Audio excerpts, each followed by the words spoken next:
Having furled all the sails, the royal yards were next to be sent down. The English lad and myself sent down the main, which was larger than the Pilgrim's main topgallant yard. 2 more light hands, the fore, and 1 boy, the mizzen. This order we always kept while on the coast, sending them up and down every time we came in and went out of port. They were all tripped and lowered together, the main on the starboard side and the fore and the mizzen to port. No sooner was she all snug than tackles were got up on the yards and stays, and the longboat and pinnace hove out. The swinging booms were then guyed out, and the boats made fast by guess warps, and everything in harbor style. And after breakfast the hatches were taken off, and all got ready to receive hides from the Pilgrim. All day boats were passing and repassing until we had taken her hides from her, and left her in ballast trim. These hides made but little show in our hold, though they had loaded the Pilgrim down to the water's edge. This changing of the hides settled the question of the destination of the 2 vessels, which had been one of some speculation to us. We were to remain in the leeward ports while the Pilgrim was to sail the next morning for San Francisco.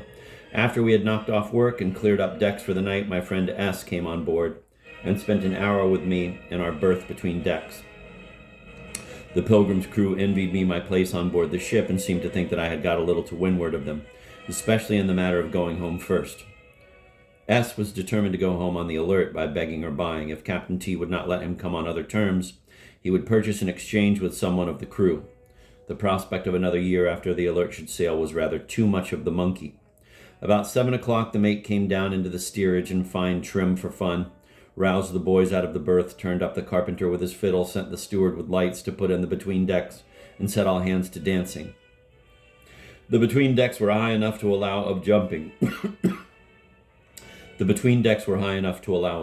And being clear and white from holy stoning, made a fine dancing hall. Some of the Pilgrim's crew were in the forecastle, and we all turned to and had a regular sailor's shuffle till 8 bells. The Cape Cod boy would dance the true fisherman's jig, barefooted, knocking with his heels, and slapping the decks with his bare feet in time with the music. This was a favorite amusement of the mates, who always stood at the steerage door looking on, and if the boys would not dance, he hazed them round with a rope's end, much to the amusement of the men. The next morning, according to the orders of the agent, the Pilgrim set sail for the windward, to be gone 3 or 4 months. She got under way with very little fuss, and came so near us as to throw a letter on board. Captain Falcon standing at the tiller himself and steering her as he would a mackerel smack. When Captain T was in command of the Pilgrim, there was as much preparation and ceremony as there would be in getting a 74 under way.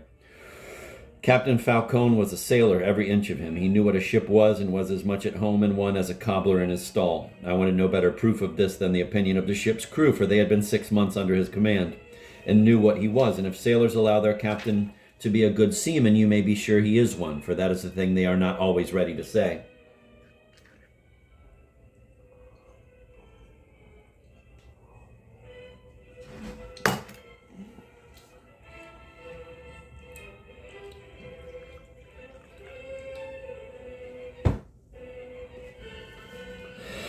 After the Pilgrim left us, we lay 3 weeks at San Pedro from the 11th of September until the 2nd of October, engaged in the usual port duties of landing cargo, taking off hides, etc., etc.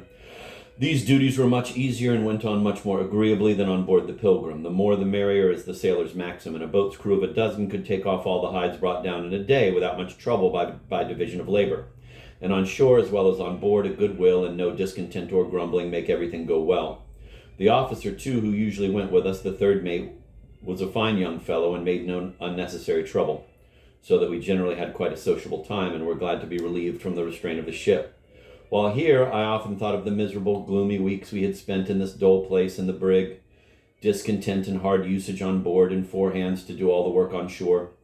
Give me a big ship. There's more room, more hands, better outfit, better regulation, more life, and more company. Another thing was better arranged here. We had a regular gig's crew, a light whaleboat, handsomely painted and fitted out with stern seats, yoke, tiller ropes, etc., hung on the starboard quarter, and was used as the gig. The youngest lad in the ship, a Boston boy about 13 years old, was coxswain of this boat and had the entire charge of her, to keep her clean and have her in readiness to go and come in any hour. 4 light hands of about the same size and age, of whom I was one, formed the crew. Each had his oar and seat numbered, and we were obliged to be in our places, have our oars scraped white, our thole pins in, and the fenders over the side. The bowman had charge of the boat hook and painter, and the coxswain of the rudder, yoke, and stern sheets. Our duty was to carry the captain and agent about and passengers off and on, which last was no trifling duty, as the people on shore have no boats, and every purchaser, from the boy who buys his pair of shoes to the trader who buys his casks and bales, were to be taken off and on in our boat. Some days when people were coming and going fast, we were in the boat pulling off and on all day long with hardly time for our meals, making, as we lay nearly 3 miles from shore, from 40 to 50 miles rowing in a day. Still, we thought it the best berth in the ship, for when the gig was employed, we had nothing to do with the cargo except small bundles which the passengers carried with them, and no hides to carry, besides the opportunity of seeing everybody, making acquaintances, hearing the news, etc. Unless the captain or agent were in the boat, we had no officer with us, and often had fine times with the passengers, who were always willing to talk and joke with us. Frequently, too, we were obliged to wait several hours on shore, when we would haul the boat up on the beach, and leaving one to watch her, go up to the nearest house, or spend the time in strolling about the beach, picking up shells, or playing hopscotch and other games on the hard sand. The rest of the crew never left the ship, except for bringing heavy goods and taking off hides, and though we were always in the water, the surf hardly leaving us a dry thread from morning till night, yet we were young, and the climate was good, and we thought it much better than the quiet humdrum drag and pull on board ship. We made the acquaintance of nearly half of California, for besides carrying everybody in our boat, men, women, and children, all the messages, letters, and light packages went by us, and being known by our dress, we found a ready reception everywhere.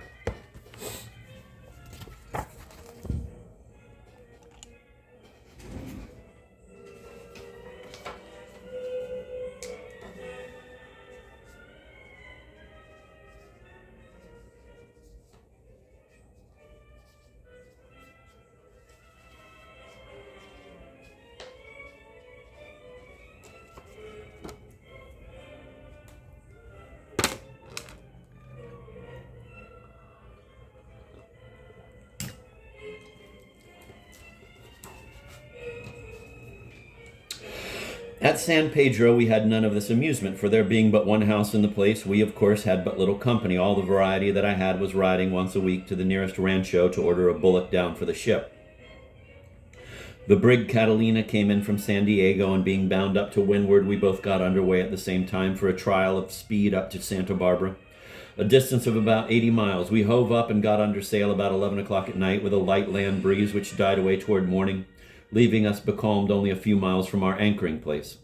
The Catalina, being a small vessel of less than half our size, put out sweeps and got a boat ahead, and pulled out to sea during the night, so that she had the sea breeze earlier and stronger than we did, and we had the mortification of seeing her standing up the coast, with a fine breeze, the sea all ruffled about her, while we were becalmed inshore. When the sea breeze died away, she was nearly out of sight, and toward the latter part of the afternoon, the regular northwest wind set in fresh. We braced sharp upon it, took a pull at every sheet, tack, and halyard, and stood after her, in fine style, our ship being very good upon a tautened bowline.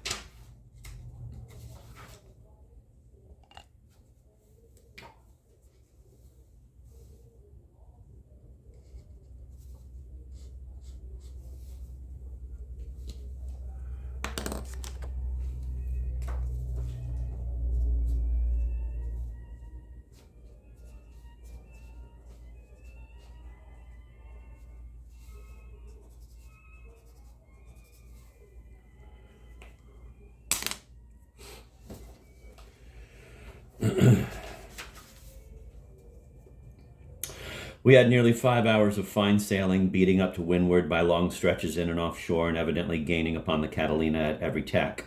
When this breeze left us, we were so near as to count the painted ports on her side. Fortunately, the wind died away when we were on our inward tack, and she on her outward, so we were inshore and caught the land breeze first, which came off upon our quarter about the middle of the first watch. All hands were turned up, and we set all sail to the sky sails and the royal studding sails, and with these we glided quietly through the water, leaving the Catalina, which could not spread so much canvas as we, gradually astern, and by daylight we were off St. Buenaventura, and our antagonist nearly out of sight. The sea breeze, however, favored her again while we were becalmed under the headland, and laboring slowly along, she was abreast of us by noon. Thus we continued ahead, astern, and abreast of one another, alternately, now far out at sea and again close in under the shore. On the third morning we came into the great bay of Santa Barbara, 2 hours behind the brig, and thus lost the bet. though if the race had been to the point, we should have beaten her by 5 or 6 hours. This, however, settled the relative sailing of the vessels, for it was admitted that although she, being small and light, could gain upon us in very light winds, yet whenever there was breeze enough to set us going, we walked away from her like hauling in a line. And in beating to windward, which is the best trial of a vessel, we had much the advantage of her.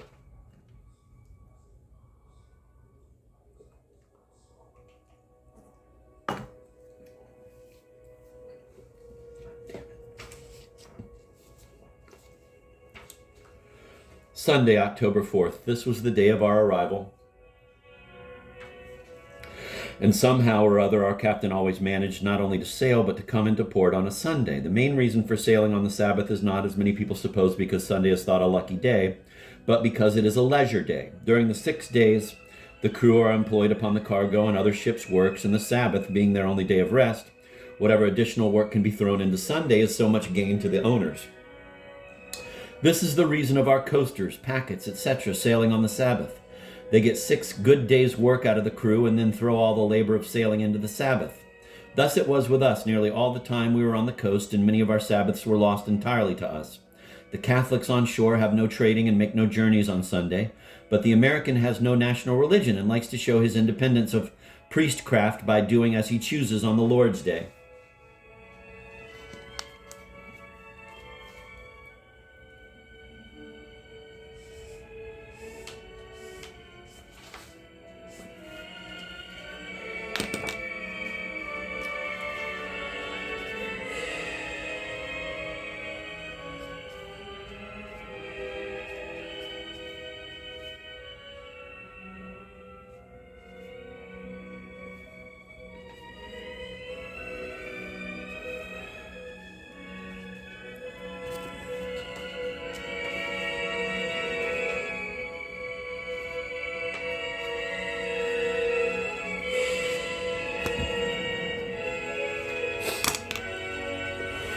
Santa Barbara looked very much as it did when I left it 5 months before, the long sand beach with the heavy rollers breaking upon it in a continual roar, and the little town embedded on the plain, girt by its amphitheater of mountains. Day after day the sun shone clear and bright upon the wide bay and the red roofs of the houses, everything being as still as death. The people really hardly seeming to earn their sunlight. Daylight actually seemed thrown away upon them. We had a few visitors and collected about 100 hides, and every night at sundown the gig was sent ashore to wait for the captain, who spent his evenings in the town. We always took our monkey jackets with us, and flint and steel, and made a fire on the beach with the driftwood and the bushes we pulled from the neighboring thickets, and lay down by it on the sand. Sometimes we would stray up to the town, if the captain was likely to stay late, and pass the time at some of the houses, in which we were almost always well received by the inhabitants. Sometimes earlier and sometimes later the captain came down, when, after a good drenching in the surf, we went aboard, changed our clothes, and turned in for the night. Yet not for all the night, for there was the anchor watch to stand. This leads me to speak of my watchmate for 9 months, and taking him all in all, the most remarkable man I have ever seen. Tom Harris. An hour every night while lying in port, Harris and myself had the deck to ourselves, and walking fore and aft night after night for months, I learned his whole character and history, and more about foreign nations, the habits of different people, and especially the secrets of sailors' lives and hardships, and also of practical seamanship, in which he was abundantly capable of instructing me, than I could have ever learned elsewhere. But the most remarkable thing about him was the power of his mind. His memory was perfect, seeming to form a regular chain, reaching from his earliest childhood up to the time I knew him, without one link wanting. His power of calculation, too, was remarkable. I called myself pretty quick at figures, and had been through a course of mathematical studies, but working by my head, I was unable to keep within sight of this man, who had never been beyond his arithmetic, so rapid was his calculation.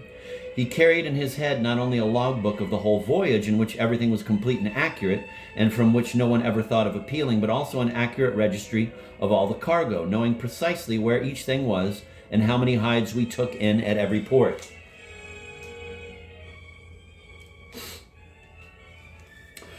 One night he made a rough calculation of the number of hides that could be stowed in the lower hold between the fore and main masts, taking the depth of hold and breadth of beam, for he always knew the dimension of every part of the ship before he had been a month on board, and the average area and thickness of a hide. He came surprisingly near the number, as it afterwards turned out.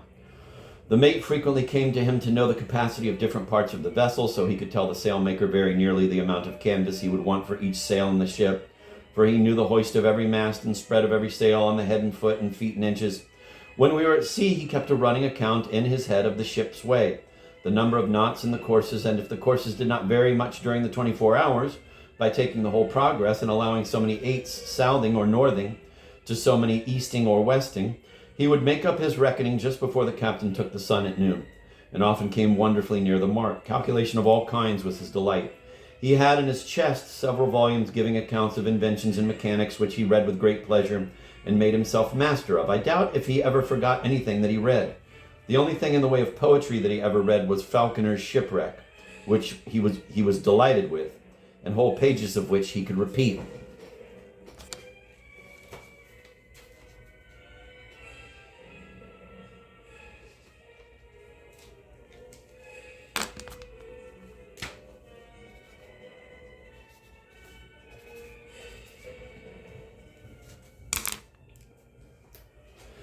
He knew the name of every sailor that had ever been his shipmate, and also of every vessel, captain, and officer, and the principal dates of each voyage, and a sailor whom he afterwards fell in with, who had been in a ship with Harris nearly 12 years before, was very much surprised at having Harris tell him things about himself which he had entirely forgotten. His facts, whether dates or events, no one thought of disputing, and his opinions few of the sailors dared to oppose. For right or wrong, he always had the best of the argument with them. His reasoning powers were remarkable. I have had a harder work maintaining an argument with him in a watch, even when I knew myself to be right, and he was only doubting, than I ever had before. Not from his obstinacy, but from his acuteness. Give him only a little knowledge of his subject, and certainly among all the young men of my acquaintance in standing at college, there was not one whom I had not rather meet than this man. I never answered a question from him or advanced an opinion to him without thinking more than once. With an iron memory, he seemed to have your whole past conversation at command, and if you said a thing now which ill agreed with something said months before, he was sure to have you on the hip. In fact, I always felt when with him that I was with no common man. I had a positive respect for his powers of mind, and felt often that if half the pains had been spent upon his education which are thrown away yearly in our colleges, he would have been a man of great weight in society. Like most self-taught men, he overestimated the value of an education, and this I often told him, though I profited by it myself, for he always treated me with respect and often unnecessarily gave way to me from an overestimate of my knowledge. For the intellectual capacities of all the rest of the crew, captain and all, he had the most sovereign contempt. He was a far better sailor and probably a better navigator than the captain, and had more brains than all the after part of the ship put together. The sailors said, "Tom's got a head as long as the bowsprit." And if anyone got into an argument with him, they would call out, "Ah, Jack, you'd better drop that as you would a hot potato, for Tom will turn you inside out before you know it."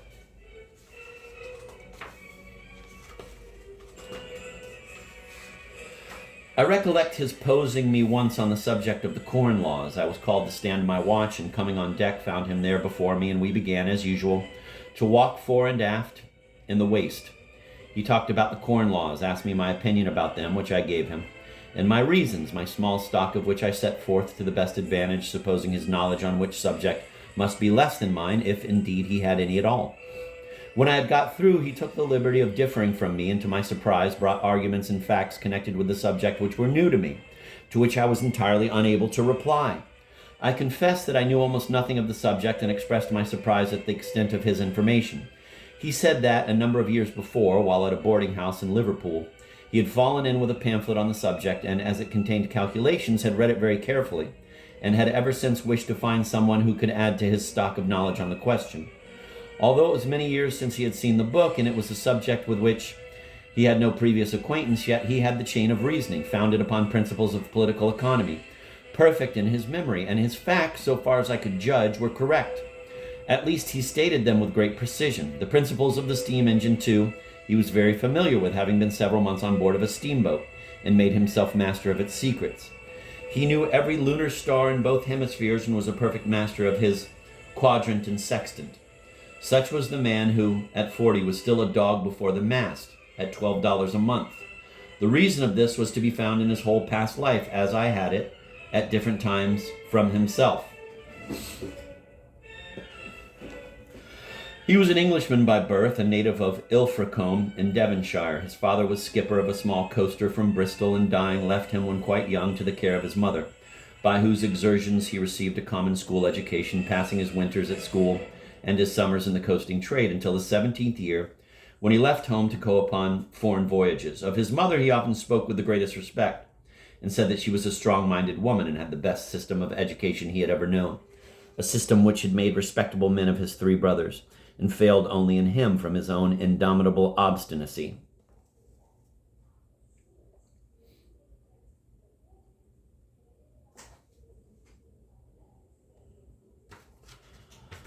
One thing he often mentioned, in which he said his mother differed from all other mothers that he had ever seen disciplining their children, that was that when he was out of humor and refused to eat, instead of putting his plate away, as most mothers would, and saying that his hunger would bring him to it in time, she would stand over him and oblige him to eat it, every mouthful of it.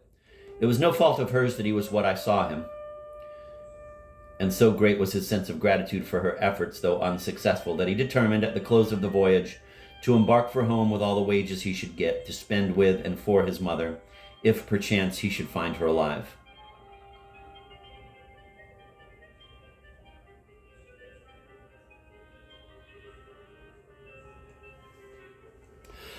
After leaving home, he had spent nearly 20 years sailing upon all sorts of voyages, generally out of the ports of New York and Boston. 20 years of vice. Every sin that a sailor knows he had gone to the bottom of. Several times he had been hauled up in the hospitals, and as often the great strength of his constitution had brought him out again in health.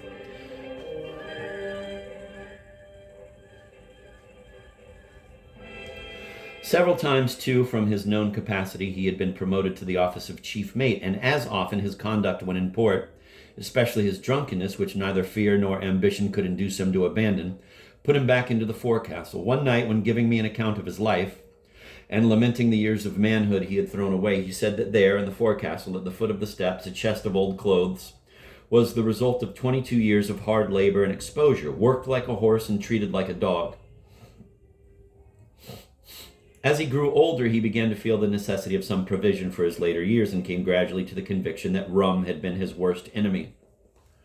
One night in Havana, a young shipmate of his was brought aboard drunk with a dangerous gash in his head, and his money and new clothes stripped from him. Harris had seen and been in hundreds of such scenes as these, but in this then state of mind it fixed his determination.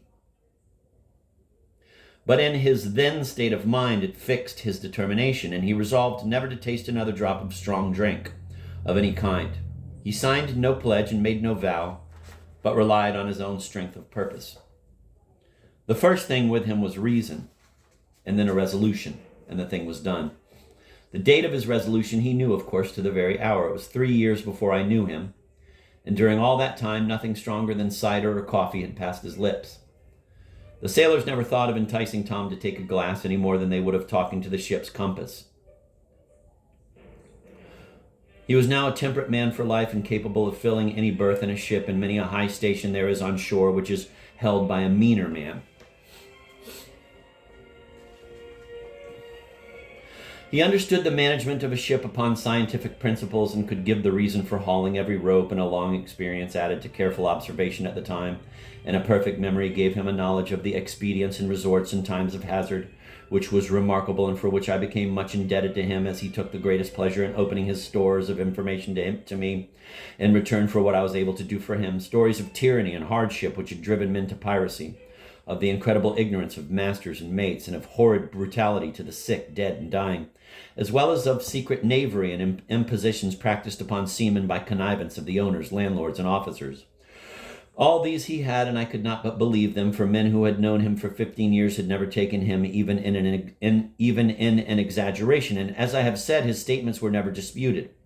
I remember, among other things, his speaking of a captain whom I had known by report, who never handed a thing to a sailor, but put it on deck and kicked it to him, and of another who was of the best connections in Boston, who absolutely murdered a lad from Boston that went out with him before the mast to Sumatra, by keeping him hard at work while ill of the coast fever, and obliging him to sleep in the close steerage.